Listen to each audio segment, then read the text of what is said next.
कलाम मुक़द्दस में से हमारे लिए आज की तिलावत मलूक नबी की पहली किताब, उसका 11वां बाब, उसकी 4 से 13वीं आयत। जब सुलेमान बूढ़ा हुआ तो उसकी बीवियों ने उसके दिल को अजनबी मबूदों की पैरवी की तरफ माइल किया, तो उसका दिल खुदावंद अपनी खुदा की तरफ कामिल ना रहा, जैसा कि उसके बाप दाऊद का था। और सुलेमान ने सदूनियों की देवी अश्तरूत की और बनी अमोन के बुत मकलून की प्रस्तिश की।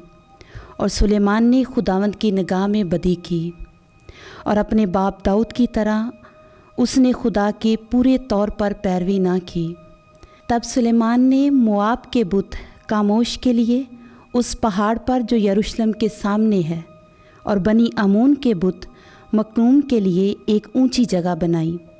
और ऐसा ही उसने अपनी सब अजनबी औरतों के वास्ते किया, जो अपने मबूदों के आगे बखूर जलाती और कुर्बानियाँ गुजरानती थीं। तब खुदावंद सुलेमान से नाराज़ हुआ, क्योंकि उसका दिल खुदावंद इस्राएल के खुदा से जो 2 दफ़ा उस पर ज़ाहिर हुआ था फिर गया। और इस बात के बारे में उसने हुक्म फरमाया था कि वह दूसरे मबूदों की पैरवी ना करे, मगर खुदावंद ने जो उसे हुक्म दिया था उसने ना माना।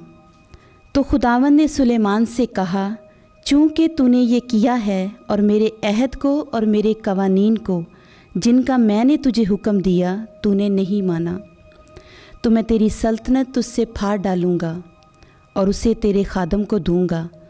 लेकिन तेरे बाप दाऊद की खातर मैं तेरे दिनों में ऐसा ना करूँगा, पर तेरे बेटे के हाथ से मैं उसे फाड़ूँगा।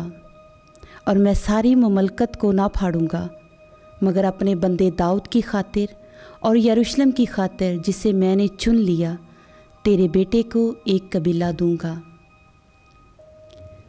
पाक कलाम के पढ़े और सुने जाने पर खुदावंद की बरकत हो। खुदावंद का शुक्र हो।